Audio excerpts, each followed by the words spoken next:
ఈరోజు మన ఇతరులతో సరిగా ఉండకపోతే మనకి మంచి చేస్తానికి ఎవరు ఉండరండి. ఈరోజు నాకు స్నేహితులు ఎవరు వద్దు, నాకు సహాయం ఎవరు వద్దు, నాకు ఇన్ఫ్లుయెన్స్ ఎవరు వద్దు, నేను ఒక్కడిని ఉంటానంటే చాలా డేంజర్. దేవుడు నీ చుట్టూ పెట్టిన ప్రతి ఒక్కరి ద్వారా నీ జీవితంలో ఏదో ఒకటి చేస్తాడు. మొదటి వారు ఎవరంటే మనల్ని దేవునితో కలిపేవారు. వారు నీ జీవితంలో పెద్ద ఏం చేయరు, నీకేం పని చేయరు, నీకేం సహాయం చేయరు, నీకేం డబ్బులు అవ్వరు, నీకేం రికమెండేషన్ చేయరు, నీ భారాన్ని మోయరు, నీ గొడవని వినరు, నీకు ఏమి చేయరు. జస్ట్ నేను దేవునితో కలిపి వెళ్ళిపోతారు, అంతే వాళ్ళ పని. అలాంటి వారు కావాలి. రెండో రకమైన మనుషులు ఉంటారు. ఎవరు తెలుసా? నీ కొరకు ఒక్క చిన్న రికమెండేషన్ ఇస్తారు, నీ కొరకు ఒక చిన్న మాట చెప్తారు, నీ గురించి ఒక చిన్న విషయం తెలియజేస్తారు, నీ గురించి ఒక చిన్నది పంచుకుంటారు, నీ జీవితంలో మేలు జరుగుతుంది. మూడో రకమైన వారు ఉంటారు.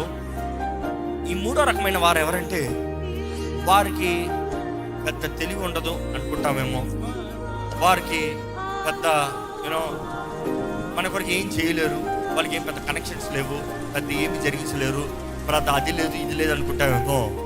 కానీ వారు ఎప్పుడు మన పక్కన గమ్మున ఉంటారు. అనేక సార్లు చూస్తే అలాంటి వారు చాలా ప్రాముఖ్యమైన వారు. నాలుగో రకం ఉంటారు.